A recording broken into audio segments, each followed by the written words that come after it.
할렐루야. 오늘도 예배 현장에 나오신 여러분들 환영하고 축복하고요. 함께 같이 기도하시겠습니다. 사랑의 주님, 오늘 예배가 주 앞에 복되게 세워지게 하시고 하나님께는 영광이요 우리 가운데는 기쁨이며 회복이 되게 하여 주옵소서. 모든 영광을 주님 앞에 올려드리며 예수 그리스도의 이름으로 기도드렸습니다. 아멘. 우리를 만나주시고 새롭게 하실 주님 앞에 우리 감사와 찬양의 박수 올려드리십시다. 할렐루야. 아멘.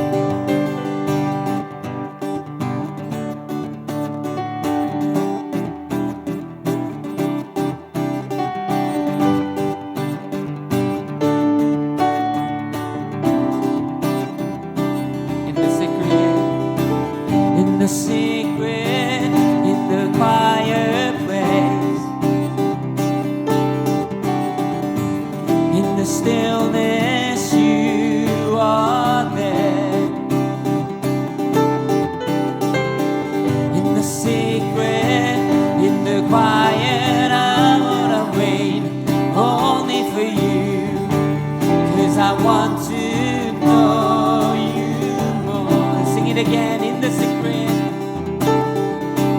in the secret, in the quiet place, in the stillness you are there, in the secret, in the quiet I wanna wait only for you, 'cause I want to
우리 주님 앞에 감사와 찬양의 박수 올려드립니다.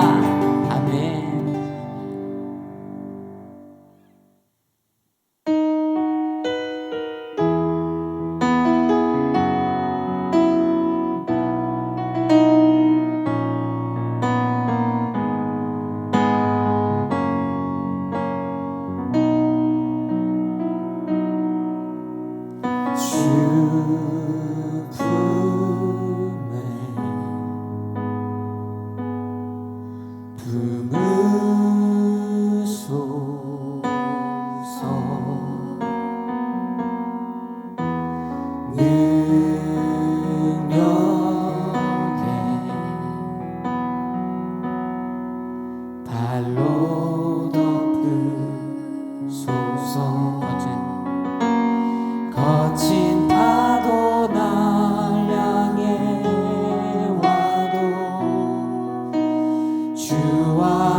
잠잠하게 주를 보리라. 주님 안에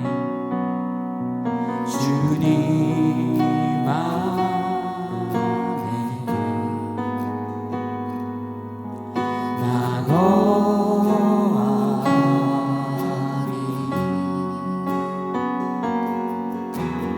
주는요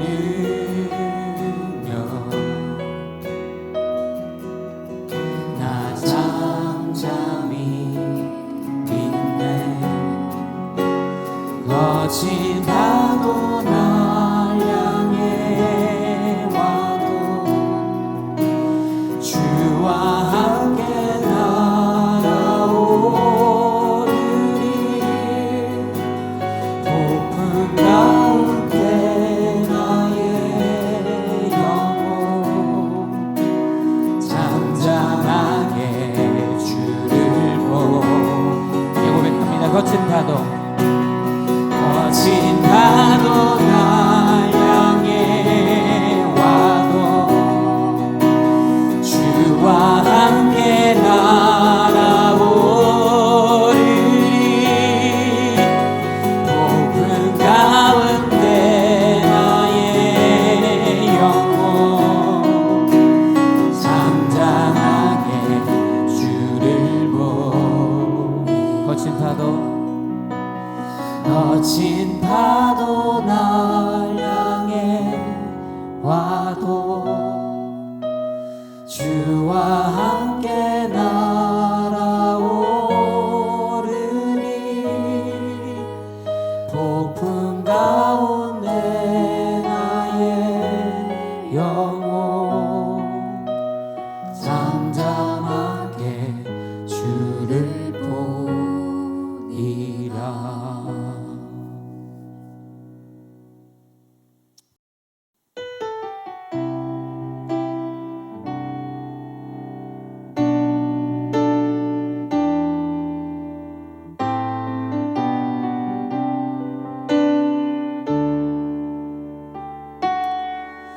전능하신 나의 주 하나님은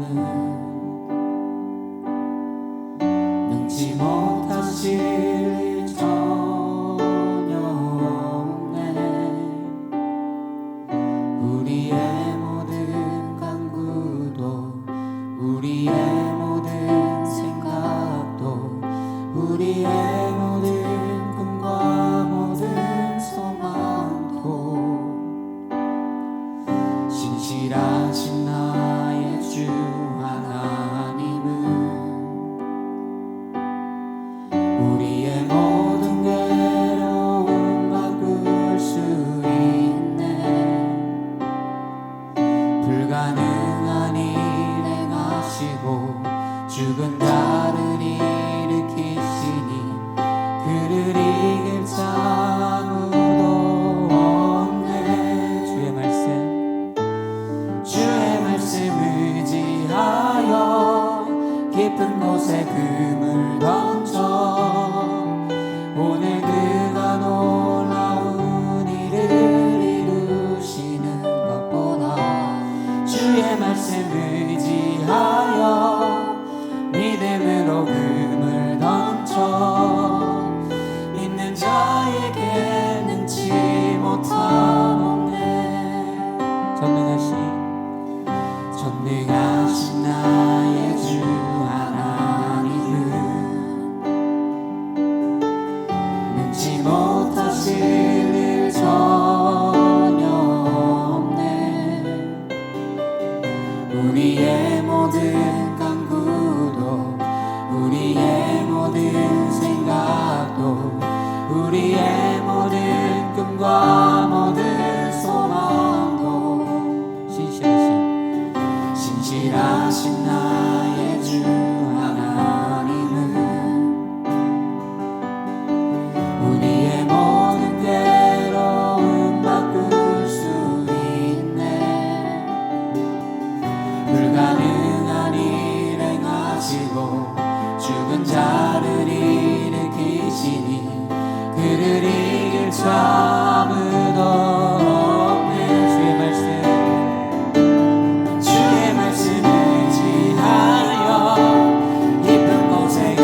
주의 말씀 의지하여 깊은 곳에 금을 던져 오늘 그가 놀라운 일을 이루시는 것 보라. 주의 말씀 의지하여 믿음으로 금을 던져 믿는 자에게 늦지 못하오네. 믿는 자에게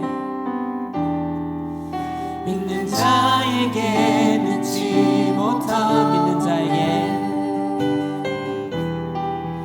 믿는 자에게 늦지 못함없네. 할렐루야. 주님 감사합니다.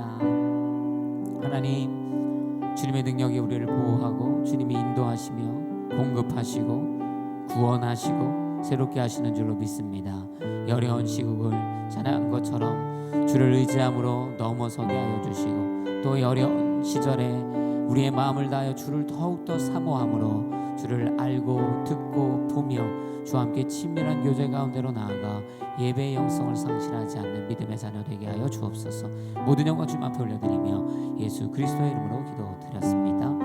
아멘. 우리 예배 받으신 주님 앞에 감사와 찬양의 박수 올려드리겠습니다. 할렐루야. 아멘. 오늘 준비된 특별한 영상이 있는데요, 함께 같이 영상 보신 이후에 광고와 또 하나님의 말씀 듣도록 하겠습니다.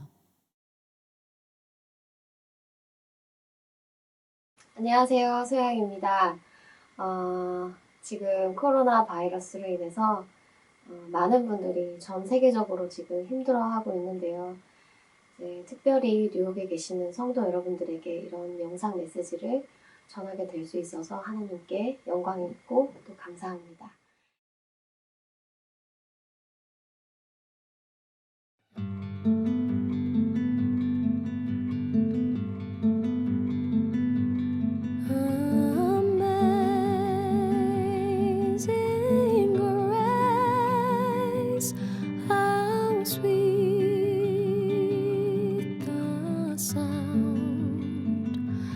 That saved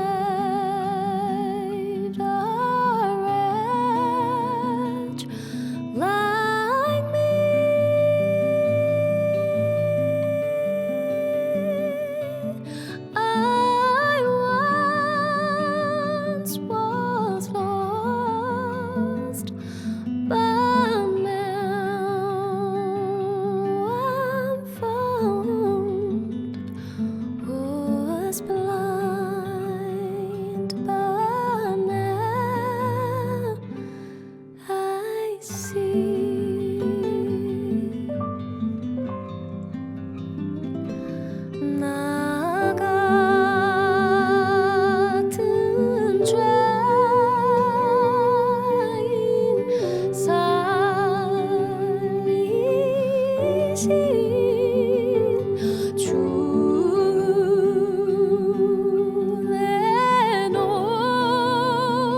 할렐루야. 귀하고 복된 찬양 가운데 하나님께서 영광 받으신 줄로 믿습니다. 우리 이 시간에는요 함께 같이 하나님의 말씀 보기 원하는데 그 전에 교회 소식 몇 가지 함께 같이 공유하기를 원합니다. 온라인 순예배를 계속 진행하고 있습니다. 상황이 어렵지만 줌이나 행아웃을 통해서 여러분들 순정과 함께 열심을 내주시고요. 힘든 거 압니다. 그러나 함께 같이 이 온라인 모임을 통해 계속적으로 서로 말씀과 기도로 교제를 이어가는 홀리임팩트 되기를 원합니다. 이어서 계속 광고하기는 온라인 예배입니다. 새벽마다 또 저녁 9시 또 수요일마다는 홀팩 라이브가 진행되고 있습니다. 여러분이 꼭 예배의 영성을 놓치지 마시고요. 또 더 나아가서는 이제 지난주부터 홀리스타를 대체하는 화요일 금요일 아침 큐티 나눔이 진행되고 있습니다. 오전 8시 진행되고 있으니까요. 여러분의 순장을 통해서 카톡을 통해서 또 공식 홀팩 페이스북을 통하여서 나누어지는 줌 링크를 통해서 들어오시면 누구든지 함께 아침에 말씀을 나누심으로 하루를 시작하실 수 있습니다. 화요일 금요일 오전 8시 기억해 주시고 참여해 주시기를 부탁드립니다. 매주 설교와 함께 같이 설교 퀴즈를 진행하고 있는데요. 여러분이 집중해서 진행할 수 있도록 돕는 하나의 과정이기 때문에 혹여 가끔 청년들 중에는 그게 더 힘들고 더 집중이 어렵습니다 하시는 분들도 있는데요. 그러면 너무 어려워하지 마시고요. 그러나 마음이 또 동하여서 또 그 성경 퀴즈로 집중이 더 편하신 분들은 그렇게 순장을 통해 혹은 페이스북을 통해 다운로드 받으시고 작성하셔서 내주시면 오프라인 예배가 오픈될 때까지 누적하여서 차후에 소정의 선물을 함께 나누며 기쁨 나누기를 원합니다. 중요한 광고가 있는데요.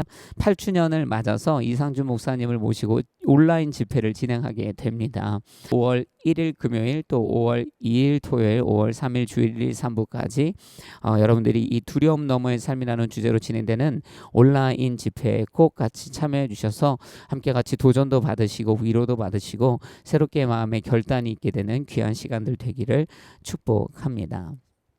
네, 교회 광고는 또 주보를 참고해 주시기를 부탁을 드립니다. 오늘 성경 봉독을 하려고 하는데요. 또 오늘 특별하게 성경 봉독을 하기 원합니다. 지난주 성인 공동체에서 먼저 시작했는데요. 너무 좋더라고요. 그래서 저희도 함께 했으면 좋겠다 이런 마음으로 시작하는데요. 오늘 함께 보실 말씀은 시편 91편의 말씀입니다. 지극히 높으신 분의 비밀스러운 곳에 사는 자는 전능하신 그분의 그늘 아래 머물게 되리라. 내가 여호와를 내 피난처이시요 내 요새이시며 내가 의지하는 하나님이라 말하리라. 참으로 그분은 너를 새 사냥꾼의 덫에서 죽을 병에서 구원하실 것이다. 하나님께서 너를 그 깃털로 감싸주시니 내가 그 날개 아래로 피할 것이며 그 진리가 내 방패와 성벽이 되리라. 너는 밤에 엄습하는 공포나 낮에 달한 화살을 두려워하지 않을 것이다. 어둠을 활보하는 흑사병이나 한낮에 넘치는 재앙도 두려워하지 않으리라. 내 곁에서 1000명이 넘어지고 내 오른쪽에서 100,000명이 쓰러져도 내게는 가까이 이르지 않으리라. 너는 그 전에 두 눈으로 악인들이 어떤 대가를 치르는지 똑똑히 보게 될 것이다. 내가 지극히 높으신 분을 피난처이신 여호와를 내가 있을 곳으로 삼으면 어떤 해악도 내게 닥치지 않고 어떤 재앙도 내 장막 가까이에 이르지 못하리라. 그분이 천사들에게 명령해 내 모든 길을 지켜주라고 하실 것이기 때문이다. 천사들이 손으로 너를 들어올려 내 발이 돌에 맞는 일도 없으리라. 너가 사자와 독사를 젊은 사자와 살모자를 짓밟으리라. 여호와께서 말씀하신다. 그가 나를 사랑하니 내가 그를 구하리라. 그가 내 이름을 알았으니 내가 그를 높이 올리리라. 그가 나를 부를 것이니 내가 응답하리라. 내가 그의 고통과 함께하겠고 그를 건져 영광스럽게 하리라. 그가 원하는 만큼 오래 살게 해주고 내 구원을 그에게 보이리라. 아멘. 오늘도 하나님의 말씀을 함께 같이 은혜 나누기를 원합니다. 오늘 본문의 1절은 이렇게 시작하죠. 지극히 높으신 분의 비밀스러운 곳에 사는 자는 전능하신 그분의 그늘 아래 머물게 되리라. 저는 이 시편 기자가 참 부럽다 이렇게 생각합니다. 그의 믿음의 선언 그리고 실제 그렇게 사는 것과 같은 그의 인생이 참 부럽다. 지극히 높으신 분, 즉 하나님의 비밀스러운 곳에 거하는 자. 여러분 제가 목회자로 살다 보니까요 집을 많이 오픈합니다. 많은 사람들이 찾아와요. 뭐 사람들은 이사해서 보통 집들이 한다고 부르지만 그것과 상관없이 많은 청년들이 집으로 와서 함께 같이 식사합니다. 청년들이 집에 오면 가끔 저에게 그렇게 묻곤 해요. 목사님 집 구경 좀 해도 되나요? 사실 뭐 집 구경할 만큼 큰 집도 아니지만 그렇게 묻곤 하면 그래도 되지 당연히 그렇게 얘기합니다. 그러나 단 하나의 조건을 답니다. 그런데 안방은 열지 마 이렇게 얘기하는 것이죠. 오픈하는데요. 안방은 왠지 오픈하고 싶지 않은 거예요. 나만의 공간 같고 우리 가족의 공간 같은 것이죠. 우리 청년들이 참 친하고 좀 사랑스럽고 믿을 만한 관계이지만은 그렇게 쉽게 오픈하지 못하는 공간이 있습니다. 나만의 공간 같은 것이죠. 그러나 그러한 공간마저도 우리 가정에게는 굉장히 쉽게 오픈됩니다. 우리 하율이는 언제나 뭐 벌컥벌컥 문을 열고 당연히 들어오죠. 저희 부모님이 한국에서 오셔도 뭐 장모님이 오셔도 또 우리 가족이 와도 굳건히 닫혀 있을 것만 같고 나의 아내와 또 내 아이에게만 오픈될 것 같은 그러한 장소도요 가족에게는 또 쉽게 오픈돼요. 왜냐하면 가족이니까요. 친밀하니까요. 그 청년들하고도 참 친밀하지만은 가족의 친밀함은 또 다른 것 아니겠습니까? 그러니까 그러한 장소가 쉽게 오픈되지 않는 장소였는데도요 그렇게 비밀스러운 곳 우리가 흔히 말하는 그런 장소임에도 친밀한 그들에게 오픈되는 것이죠. 이것이 비단 저에게만 적용되는 일은 아니다 이렇게 생각합니다. 많은 사람들이 이러한 어떤 태도를 견지하고 있는 것이죠. 친밀한 사람에게는 친밀한 공간을 열어주는 것이에요. 친밀한 사람만이 나의 친밀한 공간에 머물 수 있도록 열어주는 것입니다. 사실 그렇잖아요. 여러분 아무에게나 집을 오픈하지는 않아요. 더군다나 아무에게나 나의 방을 오픈하지도 않습니다. 숨겨진 장소, 그 비밀스러운 장소, 나만의 장소 그것은요 웬만큼 친하지 않으면요 오픈되지 않는 것이에요. 여러분 마음도 동일하지 않습니까? 어디 우리의 육신의 집만 그렇습니까? 우리 마음도 그래요. 여러분 지인에게 마음을 어디까지 보여주십니까? 친구들이라고 다 우리의 마음의 문을 100% 열어서 보여주는가? 그렇지 않습니다. 누군가에게는 10%, 누군가에게는 내 마음에 있는 100개의 방 중에 10개만 보여주고 누군가에게는 50개, 누군가에는 90개 보여주는 거예요. 그런데 누군가에게는요 100개를 다 보여주기도 하는 것이죠. 친밀하면 그가 나와 같다면 그와 내 마음이 연결되어 있다면 우리가 친밀하며 신뢰하는 관계에 있다면 여러분 때로는 우리가 그 마음을 열어 저시는 거예요. 그래서 우리가 이렇게 이야기합니다. 너니까 내가 말하는 거야. 너니까 내가 알려주는 거야. 그렇게 우리의 마음의 비밀의 방까지도 열어 젖히는 것이죠. 믿기 때문에 친밀하기 때문에 이 시편 기자 다윗이요 하나님의 비밀한 그곳에 있습니다. 그곳에 있다라는 것이 부러운 이유는 그가 하나님과 그만큼 친밀하다는 것이에요. 그가 하나님과 그와의 관계 안에 그만큼 신뢰하는 관계 가운데 있다라는 것이에요. 그리고 그가 그 비밀한 곳에 있기 때문에 하나님의 날개 아래 가장 건강하고 가장 안전하게 거할 수 있다라는 사실입니다. 이것이 얼마나 귀한 도전인지 모르겠어요. 저와 여러분이 이 시편 기자의 선언 안에서 나도 이 다윗과 같이 하나님의 친밀한 자가 되며 하나님의 신뢰받을 만한 자가 되어 하나님의 그 비밀한 곳에 거하며 하나님이 그 비밀한 곳에서 누리게 하시는 축복을 누리기 원한다. 이러한 마음의 결단과 고백이 우리 안에 있게 되기를 주의 이름으로 도전하고 축복합니다. 여러분 성경에 보면 아브라함도 있고 모세도 있고 예레미야도 있고 많은 인물들이 있잖아요. 이 많은 사람들이 하나님과 얼마나 친밀했는지에 대한 기록들이 있습니다. 이사야서 41장 8절에 보면요. 이런 기록이 있죠. 그러나 너 이스라엘 내 종아 내가 선택한 야곱아 내 친구 아브라함의 자손들아. 여기서 우리가 아브라함을 부르는 성경의 기록을 볼 수 있어요. 내 친구라고 기록하는 것이죠. 아브라함은 하나님의 친구와도 같았던 친밀하고 신뢰하던 하나님의 자녀였죠. 야고보서 2장 23절도 동일하게 기록합니다.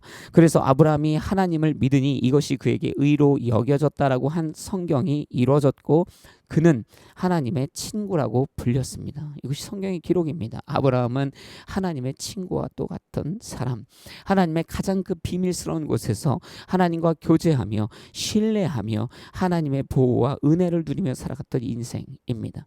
모세는 어떻습니까? 출애굽기 33장 11절에 보면요. 여호와께서 모세와 얼굴을 맞대고 말씀하셨다 이렇게 기록합니다. 더 나아가 33장 후반에 보면요. 우리가 아는 그 유명한 장면이 나오는 거예요. 모세가 하나님께 당신의 영광을 내게 보이소서. 근데 하나님께서 누구도 나를 보고 살 수 없다 하시며 영광의 파편을 그에게 보여주시는 놀라운 기록이 있는 것이죠. 모세는 하나님과 친밀했고 하나님과 신뢰하는 관계 가운데 있었기 때문에 남이 보지 못한 것을 보았고 하나님의 비밀한 곳에 거하는 인생이요 보호받는 인생으로 살아낼 수 있었다. 저는 감히 그렇게 선언하고 싶어요. 예레미야에 대해서 성경이 기록할 때 예레미야 33장 3절에도 이러한 선언이 있죠. 유명한 말씀입니다. 함께 같이 예레미야 33장 3절을 읽습니다. 시작. 내게 부르짖어라. 그러면 내가 내게 대답하겠고 내가 알지 못하는 크고 비밀스러운 일들을 내게 알려줄 것이다. 아멘.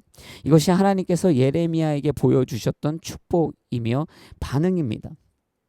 하나님께서 예레미야와 가지고 있었던 친밀함과 신뢰의 관계, 하나님의 감추어진 것 같은 크고 비밀한 하나님의 뜻조차도 드러나는 관계. 이것이 얼마나 귀하고 복된 일인가. 여러분, 하나님과 친밀하게 살아가고 하나님과 교제하며 살아가고 하나님의 그 비밀스러운 곳에 거하는 인생으로 살아가는 신앙인들, 그러한 자들에게 하나님께서 보호하시고 공급하시고 그들을 건져주시고 인도하시고 축복하시고 함께 대화하시며 당신의 뜻을 보여주시는 은혜와 축복을 더하시는 줄로 믿습니다. 그렇게 살아내야 할 줄로 믿습니다. 하나님, 왜 당신의 마음이, 하나님의 마음이 내게 전달되지 않습니까? 라고 누군가 물을지 모릅니다. 하나님, 왜 내게 침묵하시고 왜 내게는 보이시지 않습니까? 하나님께 막 따져 묻는 것이죠. 하나님께 막 비난의 마음을 쏟아내는 것이죠. 그러나 그렇게 하기 전에 나의 생각과 나의 일상과 나의 마음이 하나님과의 건강한 관계, 그것을 위하여서 반복되는 시간의 투자와 열정과 진정한 마음이 있는가? 즉 나는 하나님과 친한가? 하나님이 우리를 당신의 집에 초대하셔서 그 당신의 비밀스러운 곳으로 초대하여 나로 그곳에 머물게 하실 만한 친밀과 신뢰가 있는 관계로 주 안에 살아내고 있는가? 여러분, 얼마나 많은 영화나 드라마에서 이런 장면이 나옵니까? 똑같이 파티에 초대가 되는 거예요. 그런데 다 같이 파티에 있지만요, 그 파티장에서 주인이 나와서 어느 정도 시간을 보낸 다음에 몇몇을 지목하여 특별한 장소로 데리고 가는 거예요. 다 같이 파티에 있기는 있는데요, 그 안에서도 구분된 인생들이 있더라고요. 그러면 주인이 선택해서 다른 사람에게는 공개되지 않는 그곳으로 데리고 가는 그 대상들을 보면서 막 파티에 참여한 사람들이 막 부러워하죠. 와, 저 사람들은 대단하구나. 저런 특권이 있구나. 여러분, 그런데 생각해 보면 인간적으로 보여지는 그러한 특권을 누리는 것조차 하루아침에 생기는 것은 아닙니다. 노력과 집중과 또 친밀하고자 하는 시간의 투자와 진정성과 그 과정들을 통하여 친밀과 신뢰가 쌓여진 것이죠. 여러분, 모세를 데리고 시내산으로 올라가시는 하나님을 우리는 기억합니다. 하나님께서 모세만 데리고 가시겠습니까? 모세가 특별해서 모세만을 위해서? 아니요. 결과적으로 놓고 보면 하나님은 우리도 그 산으로 데리고 올라가시기 원하신다라는 것이에요. 그러나 우리는 그 여전히 시내산으로 함께 올라가는 모세를 바라보며 그저 그 산 밑에 있어야 되는 백성들처럼 하나님과의 친밀함과 하나님과의 그 신뢰의 관계와 더욱더 가까운 그 관계에 나아가지 못하고 머무르는 인생으로 여전히 만족하고 앉아 있는지 모르겠다는 것이에요. 여러분, 그러므로 하나님과 나와의 관계, 즉 여러분과 하나님의 관계를 신경 쓰셔야 합니다. 조급해할 것은 아니에요. 관계라는 것이 조급하게 만들어지지는 않기 때문입니다. 그러나 그렇기 때문에 더욱 시간을 투자하고 하나님께 마음을 쏟고 내 진심을 쏟아내며 하나님과의 관계를 빌드업하기 위한 열심을 내고 하나님께 귀를 기울이고 하나님과의 이 관계를요 수동적으로 두어서는 안 된다는 것이에요. 하나님과의 관계를 추상적으로 생각해서도 안 된다는 것입니다. 더욱더 사랑하기를 힘쓰는 믿음의 자녀로의 삶, 그 열심이 우리의 인생 가운데 필요하다라는 것입니다. 하나님께서 사실 생각해보면 친밀한 몇몇만을 선택해서 사랑하시고 축복하시고 인도하신다고 말씀하시겠습니까? 아니에요. 하나님의 축복과 은혜는 사실 모든 일을 향해 있습니다. 그것이 사실이기는 합니다. 그러나 앞서 말한 것처럼 많은 이들이 그 파티에 와 있기는 하지만요.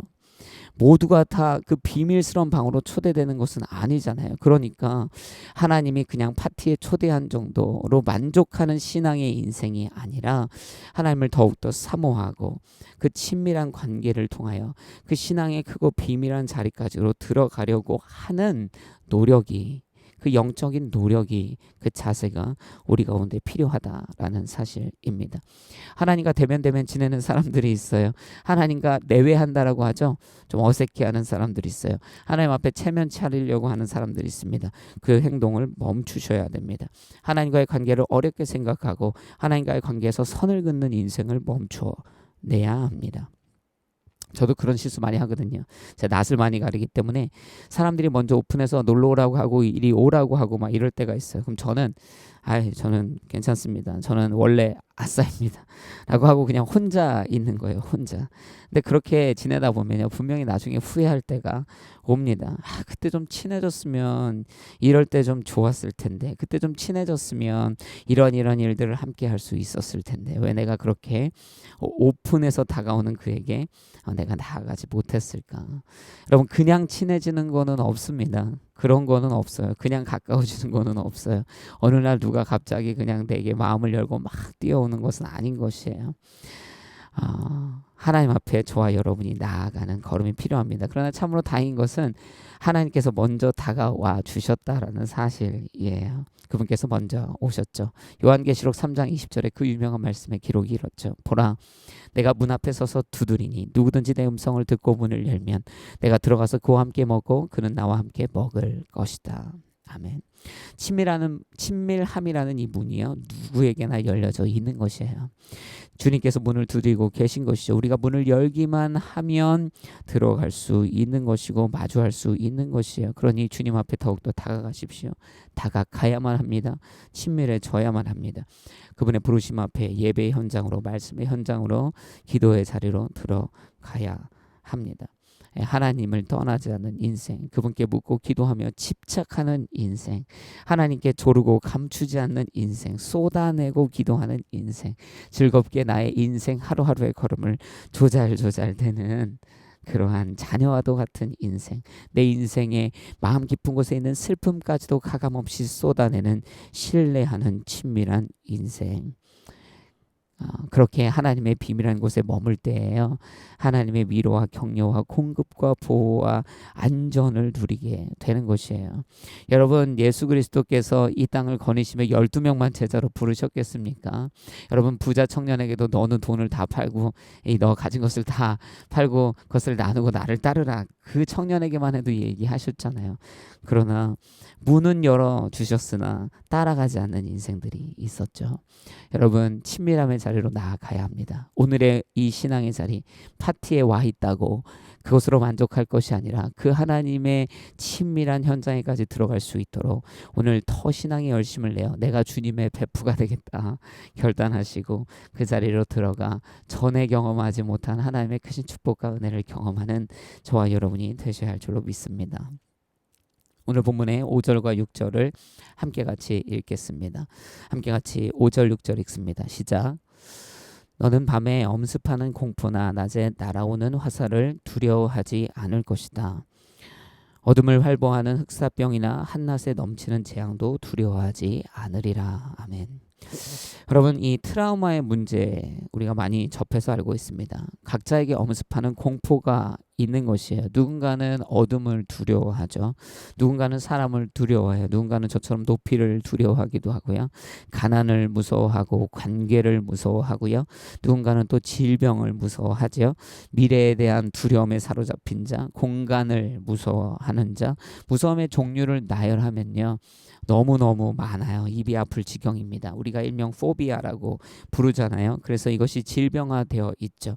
제가 찾아보니까 몇 가지 특이한 이 포비아들이 있더라고요. 여러분들은 아마 더 특이한 포비아들을 알고 계신 것도 있을 수 있는데요. 보니까 풍선 포비아도 있어요. 막 이 풍선이 무조건 터질 것이다. 여기서 포비아라는 건 그냥 싫어, 무서워 막 이런 게 아니라 막 식은땀이 나고 정신이 혼미해지고 막 기절하고 이런 사람들인 것이죠. 누군가는 풍선을 그렇게 두려워한대요. 누군가는 이성공포증이라고 하죠.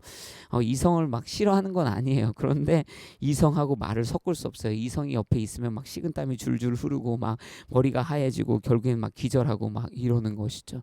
누군가는요, 식사 대화 공포증도 있대요.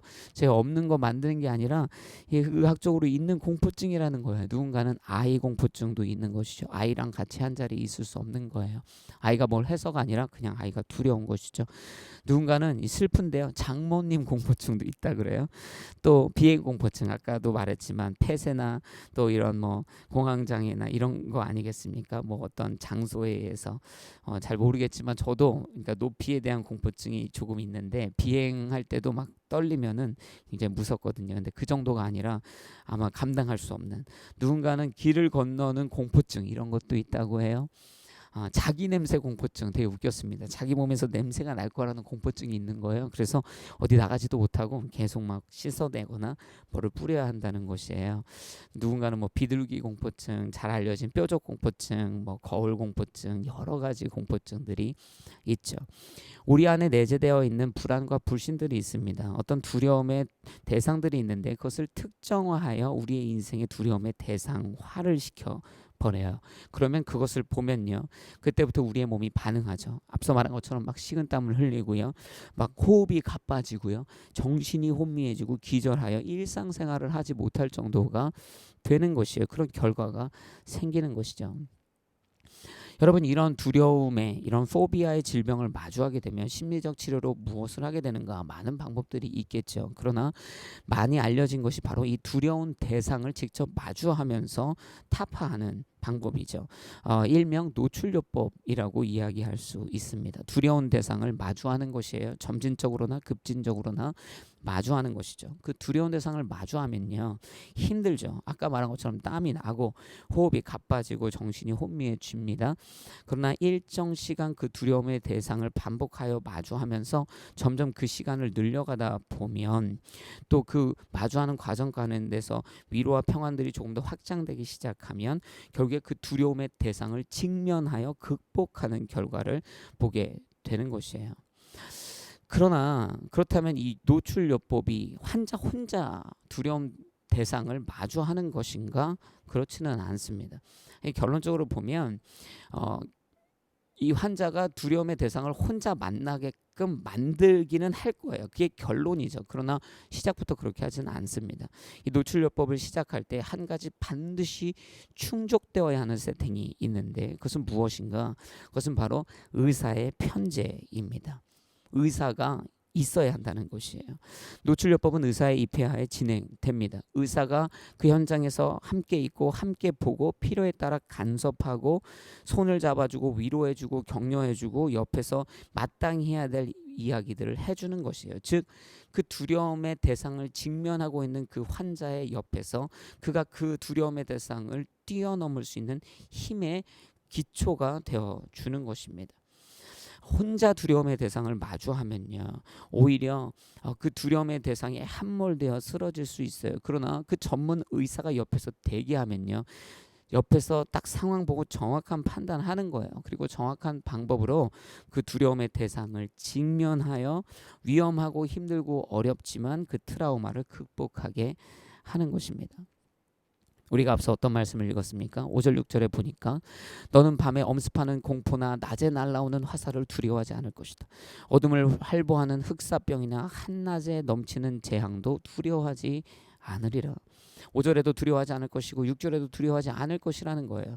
우리의 재난이 밤에 오든 낮에 오든 이러한 형태로 저러한 형태로 오든 그것이 질병으로 오든 우리가 만들 수 있는 것으로 오든 만들 수 없는 것으로 오든 우리가 이 컨트롤할 수 있는 것으로 오든 그렇지 않든 상관없이 너는 두려워하지 않을 것이다. 여러분 우리의 인생 가운데 이 시편의 짧은 5절 6절의 고백처럼 두려움의 대상을 마주하는 일들은 계속적으로 일어나죠. 이번에 질병만 봐도 그렇습니다. 코로나19예요. 코로나19. 여러분 그런데 이 전염병, 이 질병으로 인류가 이렇게 고생하는 일은 코로나19가 처음은 아닙니다. 우리가 다 알고 있죠. 이 문제는 이 두려움의 대상은요. 역사 안에서 반복되어 왔습니다. 코로나 전에 메르스가 있었고 메르스 전엔 사스가 있었습니다. 한참 더 올라가면 흑사병도 있었고요. 제가 다 알지 못하는 명명할 수 없는 수많은 전염병들이 있었다라는 것을 여러분도 이미 알고 있습니다. 두려움의 대상은 우리가 인생에서 마주해야 되는 두려움의 대상은요. 반복되고요. 멈추지 않고 파도처럼 몰려온다라는 사실이에요. 역사가 반복되고 인생이 반복되는 한 우리가 마주하는 두려움의 대상이 밀물처럼 밀려오는 이 일은 계속적으로 우리가 마주하게 된다라는 것이죠. 여러분 이 인생에 만연한 이 포비아의 대상들 이 두려움의 대상을 그러므로 이겨내지 못하면 우리가 이 반복되는 고통으로 가중되는 이 어려움과 이 아픔을 우리가 직면하여 넘어서지 못하면 오늘 이겼어도 오늘 이 두려움을 넘어섰어도 내일 찾아오는 다른 얼굴을 하고 있는 두려움에 또다시 굴복하게 되는 것이에요. 또다시 어렵고 또다시 힘겹고 또다시 무섭고 쓰러지게 되는 것이죠. 여러분 그러므로 믿음으로 저와 여러분에게 선언합니다. 여러분 안에 내재되어 있는 이 포비아를 여러분이 마주하고 있는 그 두려움 대상을 하나님과 함께 이겨내시기를 주의 이름으로 도전하고 축복합니다. 당신의 두려움의 대상을 하나님과 함께 나아갈 때 이겨내게 될 줄로 믿습니다. 여러분 보세요. 다윗은 왜 두려워하지 않게 된다 선언하는가? 4절에요. 하나님께서 너를 그 깃털로 감싸 주시니 내가 그 날개 아래로 피할 것이며 그 진리가 내 방패와 성벽이 되리라. 즉 하나님이 함께 하시기 때문이라는 거예요. 하나님의 편재. 어디서 들어본 말씀 같지 않습니까? 앞서 노출요법을 얘기했어요. 중요한 부분이 뭐라고 했습니까? 충족되어야 하는 조건. 두려움을 마주할 때 그 두려움을 넘어서게 하기 위해서 반드시 충족되어야 하는 시작에 있는 조건은 의사의 입회라 그랬죠. 의사와 함께 해야 된다는 거. 마찬가지입니다. 우리가 두려움의 대상을 마주하는 인생, 그 반복되는 인생 가운데서 이 두려움의 대상을 직면하면서도 넘어설 수 있게 하는 힘은 하나님과의 동행입니다. 하나님과 함께 하는 것. 하나님이 내 인생에 편지하시는 것. 그래서요, 저와 여러분이 막 호흡이 가빠지고 식은땀이 나고 막 힘들고 어렵고 정신이 혼미해지고 할 때요, 하나님의 손을 꽉 잡으면요, 그분께서 위로하시고 격려하시고 힘을 주시는 것을 느끼기 시작할 때 우리의 눈을 들어 여전히 나를 바라보고 계시는 그분의 눈을 바라볼 때 내 앞에 놓여있는 두려운 대상을 승리할 수 있게 되는 것입니다. 저는 이 하나님 생각하면서 참 다행이라고 생각한 것은요, 나의 손을 잡아주시는 그 하나님, 내가 두려운 대상을 직면할 때 내 손을 잡아주시는 그 하나님은 언제나 단 한 번도 절대 놀라시지 않는다는 거예요. 당황하지 않는다는 것입니다.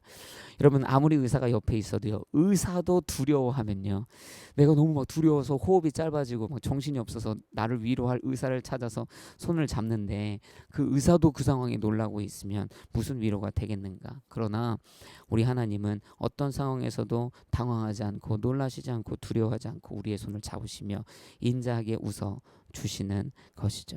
하나님의 편재로 여러분 안에 내재되어 있고 여러분의 인생 가운데 여전히 극복하지 못한 두려움을 극복하게 되시기를 주의 이름으로 축복합니다.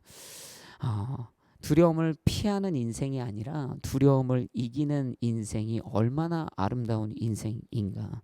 그냥 두려우니까 맨날 피하는 것이 아니라 두려울 때 하나님이 내 인생에 함께 하심을 믿기 때문에 그것을 이기며 나아가는 인생. 하나님이 여기와 함께 나와 함께 하신다라는 믿음, 언제나 함께 하신다라는 믿음, 내 손을 잡아주신다라는 믿음. 지난주에도 얘기했죠. 우리 하나님 유일하시고 가장 강력하신 분이라는 것. 할렐루야. 그분이 나와 함께 하신다는 믿음이 있을 때 우리로서는 넘어설 수 없는 그 두려움을 직면하여 극복하게 되는 것입니다. 여러분, 하나님을 믿으심으로 여러분의 인생 가운데 있는 두려움을 극대화하지 말고 오히려 그 두려움을 극복하십시오. 하나님을 믿으심으로 저와 여러분의 인생 가운데 있는 두려움을 매일 확장시키지 말고요. 오히려 우리 안에 내재된 그 두려움의 마음을 학살하십시오. 다 죽여 없애는 것입니다. 그렇게 하나님의 편재의식 가운데 두려움을 이겨내는 인생. 여러분, 뭐 두려워하세요? 이제 생각해 보시기를 원합니다. 여러분의 인생 가운데 내가 뭐 두려워하지? 아까 앞서 말한 것처럼 누군가는 어둠을, 사람을, 가난을, 평가를, 비난을 막 두려워하고 사람도 환경도 막 두려워하는 것도 엄청 많아요. 그런데요, 거기에 지지 마시고요. 하나님과 함께 이겨내셨으면 좋겠습니다. 사실 이게 굉장히 어렵다는 걸 제가 알아요. 예전에 제가 한국에서 VR 게임 하는 곳에 한번 갔다가 그 높은 고층에 올라가 가지고 그 나무를 타고 가서 케이크를 줍는 게임을 했다고 얘기한 적이 있죠. 제가 그 높은 곳에 가서 그 VR을 쓰고 가상현실이죠. 사실은 그냥 평평한 땅에 있는 것인데 결국에는 몇 걸음 나아가서 있는 그 케이크를 줍지 못했어요. 그리고 돌아와서 그 가상으로 여전히 있는 엘리베이터를 타고 내려왔던 웃지 못할 이야기가 있습니다. 저도 알아요. 두려움을 극복한다라는 것은 너무나 어려운 일이다. 그러나 그럼에도 불구하고 우리가 하나님을 붙들고 그 일을 감당해야 한다. 그래서 여러분, 스카이다이빙 할 때요, 처음부터 스카이다이빙 하는 거 아닙니다. 높이 때문에 두려워하는 사람이요, 그 높이를 극복하기 위해서 갈 때는요, 스카이다이빙 조교와 같이 뛰어내리는 거예요. 처음부터 혼자 뛰어내릴 수는 없어요. 그게 잘 안 돼요. 마음을 먹는다고 되는 것은 아닙니다. 그러나 조교와 뛰면 뛸 수 있는 것이에요. 하나님과 함께 뛰어 그 두려움을 극복하는 것이죠. 갑자기 또 이런 기억도 나요. 한 스카이다이빙 다이버가 계속 이제 뛰는데 한 기자가 묻는 것이죠. 이제 매일 뛰니까 두렵지 않으시겠어요? 그랬더니 그가 말하는 거예요. 매번 두렵습니다. 뛸 때마다 두렵죠. 그러나 그래도 뛰는 이유는 괜찮다는 것을 알기 때문이에요 라고 얘기하는 거예요. 두려움이 없어서가 아니라 그 두려움을 뛰어넘어서 뛰어내리면 괜찮다라는 것을 알고 있는 것이죠. 믿는 것이죠. 여러분, 사실 그렇습니다. 그 두려움이, 저와 여러분이 마주하는 그 두려움이 저와 여러분이 멈춰야만 할 이유가 될 수는 없습니다. 두려움이 저와 여러분을 죽이지 못한다라는 것을 알아야 해요. 마치 스카이다이버가 그런 것처럼. 죽음의 두려움은요, 두려움이지 죽음은 아닌 것이에요. 두려움은 어디까지나 그저 두려움일 뿐입니다. 죽음의 두려움 자체가 죽음을 보장하는 것은 아니잖아요. 그 두려움을 넘어서면 되는 것이죠. 하나님과 함께 두려움을 극복하세요. 하나님과 함께 두려움을 극복한 자라야만이 가지 못한 것을 가게 되고 하지 못한 일을 하게 되고 경험하지 못한 일을 하게 되고 놀라운 일들을 감당하게 되는 것입니다. 때로는 피해가는 지혜도 필요합니다. 멈춰가는 지혜도 필요합니다. 하나님이 인도하실 거예요. 그러나 반드시 저와 여러분의 인생 가운데 두려움을 직면하여 돌파하는 힘이 있어야 한다. 그래야 반복되는 두려움의 대상들이 물밀처럼 우리의 인생 가운데 쏟아져 올 때라도 무너지지 않으며 넘어가는 인생이 되게 된다라는 것이에요. 여러분, 그래서 선언하시고 소리 지르세요. 나는 더 이상 두렵지 않아. 여러분의 불안의 대상을 이야기하면서 너 사람아, 두렵지 않아. 가난아, 두렵지 않아. 공황장애야, 떠나가라. 이렇게 선언하십시오. 할렐루야. 하나님과 함께 할 때 그 두려움의 대상을 뛰어넘고 극복하게 되는 기적을 경험하게 될 줄로 믿습니다. 우리 마지막으로 한 가지 더 나누기를 원하는데, 오늘 본문의 7절의 말씀을 함께 같이 나누기 원합니다. 7절 함께 같이 읽겠습니다. 시작. 내 곁에서 1000명이 넘어지고 내 오른쪽에서 1만 명이 쓰러져도 내게는 가까이 이르지 않으리라. 아멘. 여러분, 두려움을 넘어선 신앙인, 그러나 정작 그럼에도 불구하고 흔들릴 때가 있습니다. 나는 괜찮은데 주변이 흔들리기 시작하면서 믿음이 흔들리는 거예요. 여러분, 사무엘상 13장 11절에 보면 사무엘이 그 사울 왕에게 묻는 장면이 기록되어 있죠. 지금 뭐 하고 있는 짓입니까? 라는 거예요. 사울 왕이 대답합니다. 백성들이 도망치기 시작하는데 당신은 정한 시간에 오지 않고 블레셋 사람들은 믹메스로 모여들고 있었습니다. 여러분, 이 블레셋과 전투를 앞두고 있는 사울 왕 사무엘을 기다리고 있죠. 그때까지는 괜찮았습니다. 상황도 어렵고 힘들지만 그는 기다리고 있는 것이죠. 그러나 언제 그가 잘못된 결정을 하게 되는가? 그 두려움을 잘 넘어가고 있었는데 언제 그가 쓰러지는가? 자신의 백성들이 도망치고 블레셋 사람들이 믹마스에 모여들어 군대로 집결하고 있는 것을 볼 때입니다. 여러분, 사울 왕이 잘 견디곤 있었는데 군대가 도망가는 거 보면서 상황과 환경이 급변하는 것을 보면서 마음이 흔들려 버리죠. 하나님을 모르는 것도 아니고 안 믿는 것도 아니고 사무엘의 말과 약속을 안 들었던 것도 아니고 안 믿는 것도 아닌데 힘들지만 그렇기 때문에 기다리고 있었는데 그의 눈에 도망가는 군대가 걸리고 백성들이 걸리고 그리고 상대편이 눈에 들어오기 시작하자마자 흔들리기 시작하는 거예요. 그리고 결국엔 그는 자신이 하지 말아야 될 제사를 드려버리고 마는 것입니다. 여러분, 동요하는 것은 신앙이 아닙니다. 믿음으로 강력하게 선포합니다. 동요하는 것은 신앙이 아니고요. 흔들리는 것은 신앙이 아니다 선언하고 싶어요. 여러분, 좀 다른 얘기지만요. 시편뿐만 아니라 성경의 가끔의 이 기록들을 보면요. 성경의 기록 안에서 악인의 형통함 때문에 시험에 드는 자가 많이 있었다라는 것을 우리는 알고 있습니다. 유인은 저렇게 힘들대. 악인은 왜 이렇게 형통한 거예요? 하나님 어떻게 이럴 수 있습니까? 다른 사람의 상황과 환경을 보면서 시각적으로 들어오는 정보를 해석하면서 주변의 상황에 따라 우리의 신앙이 굉장히 민감하게 반응하는 것이 성경의 전반에 기록되어 있는 것이에요. 지금도 그렇죠. 주변 상황에 동요하는 신앙인이 굉장히 많습니다.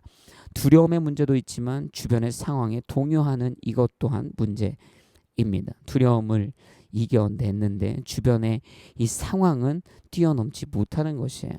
100명이 어려움을 당할 때는요. 괜찮은데요. 1000명이 당하니까 좀 머리를 갸웃하게 되는 거예요. 내 주변에 10,000명이 그러니까요. 크게 흔들리는 것이죠. 여러분, 제가 좋아하는 이야기가 기드온의 이야기잖아요.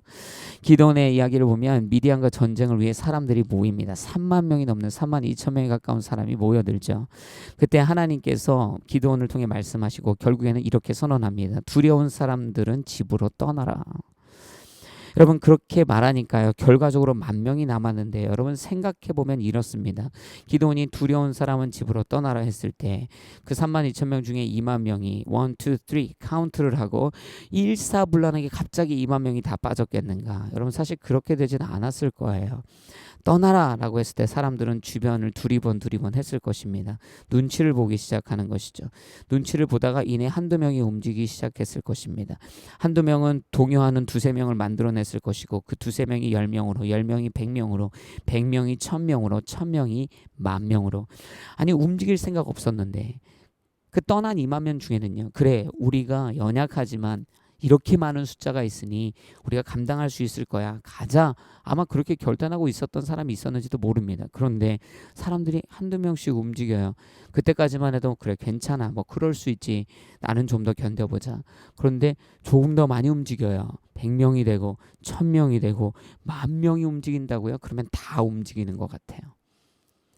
모두가 움직이는 것 같아요. 그때 결정했던 마음조차 흔들리기 시작하는 거예요. 동요하기 시작하는 거예요.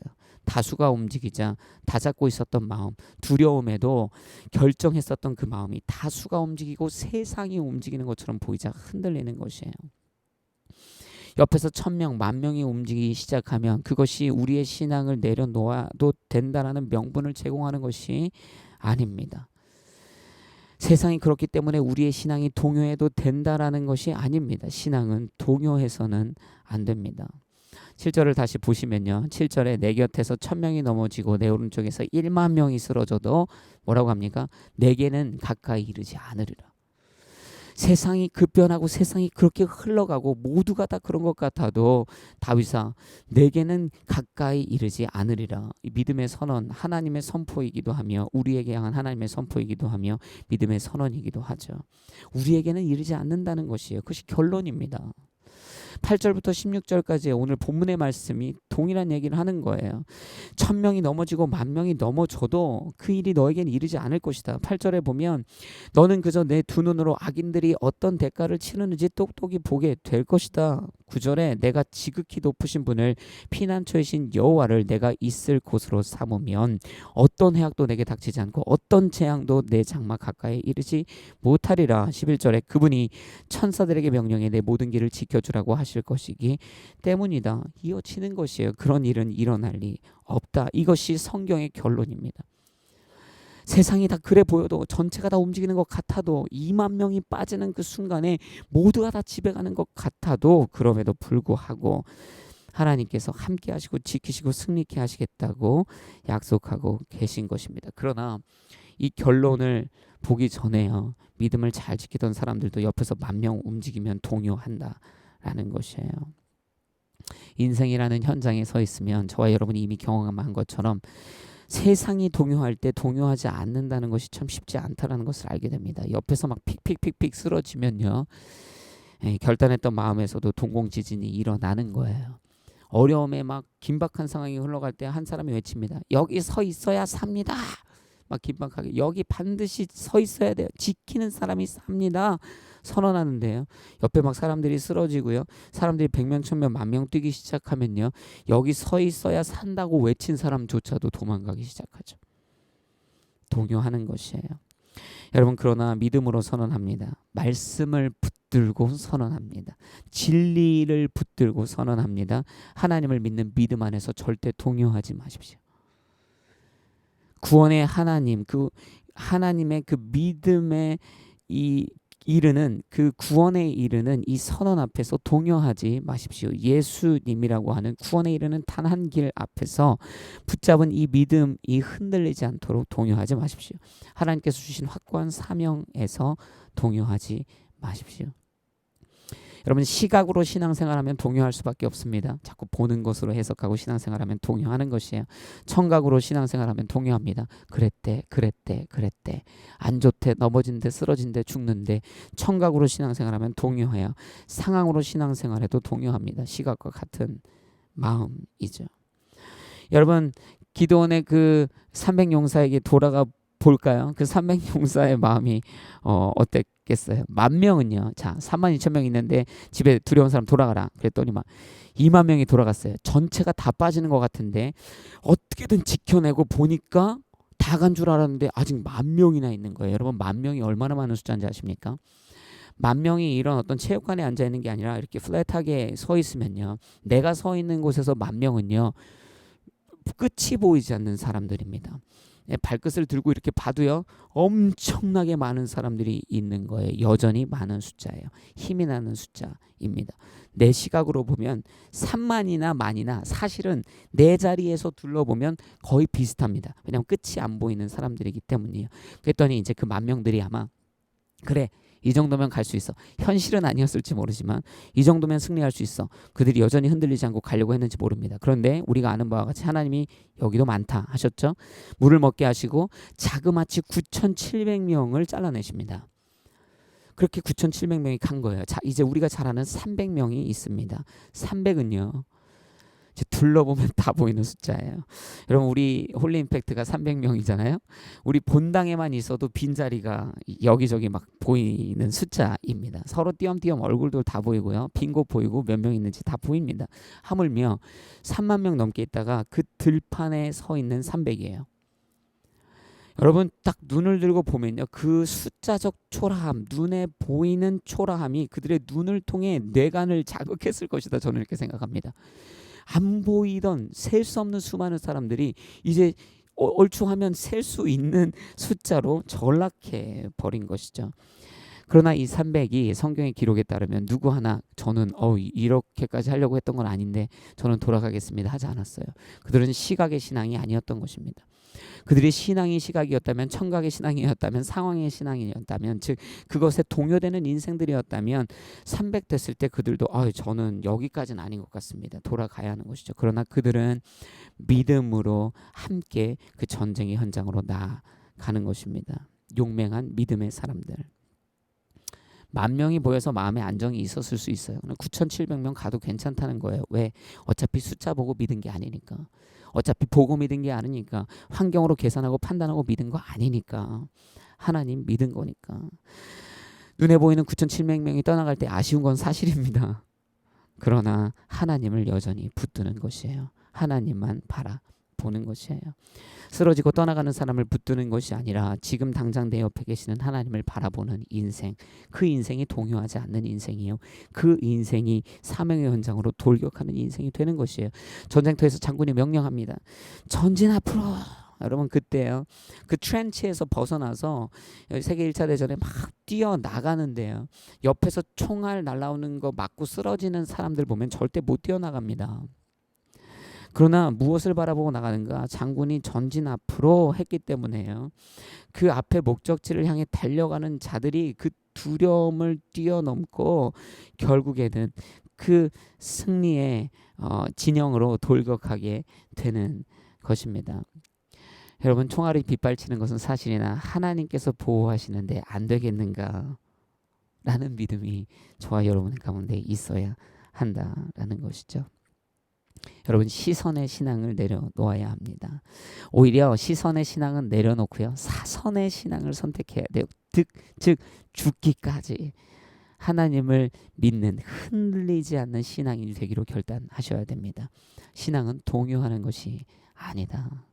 감히 그렇게 저와 여러분에게 도전하고 싶습니다. 말씀을 정리합니다.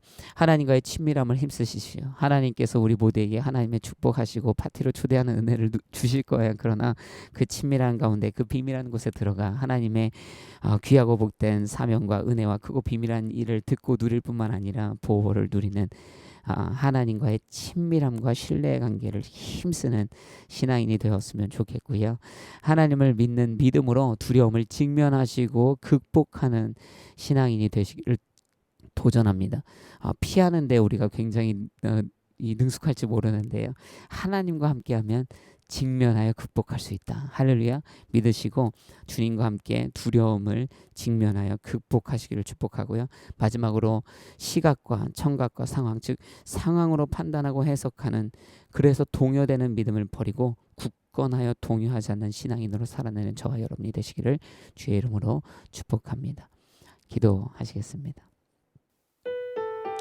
네, 우리 이 시간에 함께 같이 그래서 기도하는 것은 말씀 붙들고 기도하기를 원합니다. 하나님과 더욱더 친밀해지는 인생이 되게 하여 주옵소서. 두려움을 하나님과 함께 직면함으로 극복하는 초월하는 믿음의 사람 되게 하여 주시고 주변의 상황에 또 환경에 숫자에 동요하지 않으며 흔들리지 않는 신앙으로 살아내게 하옵소서. 우리 이 기도의 제목을 가지고 함께 같이 결단하며 기도하며 나아갑니다. 기도하시겠습니다. 오 사랑해 주님 감사합니다.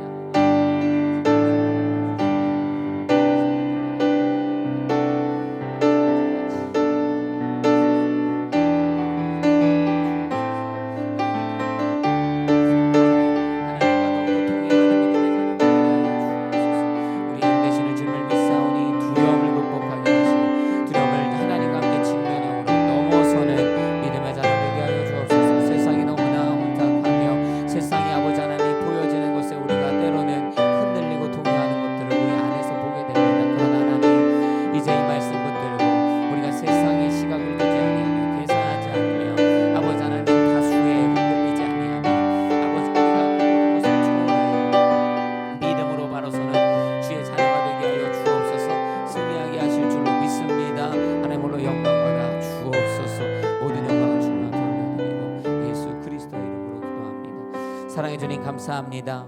오늘도 주 앞에 우리가 믿음으로 선언하며 나아가오니 주와 친밀함으로 또 주와 함께 동행함으로 두려움을 극복하고 요동하지 않는 믿음으로 살아내는 믿음의 자녀 되게 하옵소서. 감사드리며 예수 그리스도의 이름으로 기도드렸습니다. 아멘.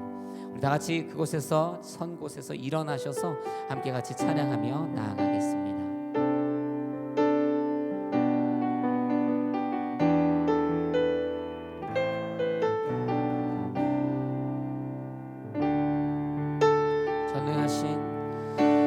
전능하신 나의 주 하나님은 능치 못하실 일 전혀 없네. 우리의 모든 간구도 우리의 모든 생각도 우리의 모든 꿈과 모든 소망도 신실하신 나의 주 하나님은 우리의 모든 괴로움 바꿀 수 있네. 불가능한 일 행하시고 죽은 자를 일으키시니 주를 이길 자 아무도 없네. 주의 말씀 의지하여 깊은 곳에 금을 던져 오늘 그가 놀라운 일을 이루시는 것 보라. 주의 말씀 의지하여 믿음으로 금을 던져 믿는 자에게 능치 못한 주의 말씀 의지하여 주의 말씀 의지하여 깊은 곳에 금을 던져 오늘 그가 놀라운 일을 이루시는 것 보라. 주의 말씀 의지하여 믿음으로 금을 던져 믿는 자에게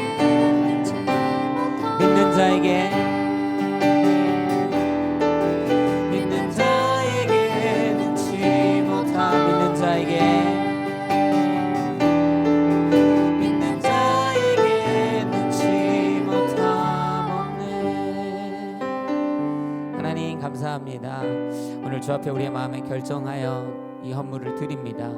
이것을 통하여 주의 나라를 위하여 사용하시고 주의 뜻을 위하여 사용하시며 또 힘들고 어려운 자들이 함께 같이 공개되어지고 회복되어지는 은혜를 누리게 하여 주옵소서.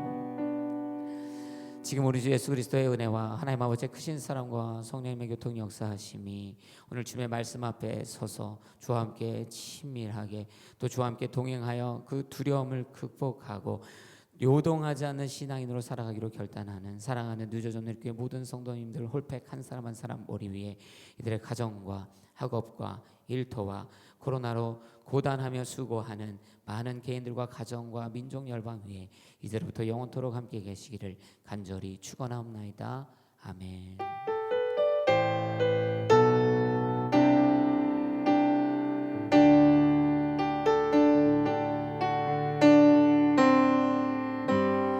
할렐루야. 우리 주님 앞에 감사와 찬양의 박수 올려드리겠습니다. 할렐루야.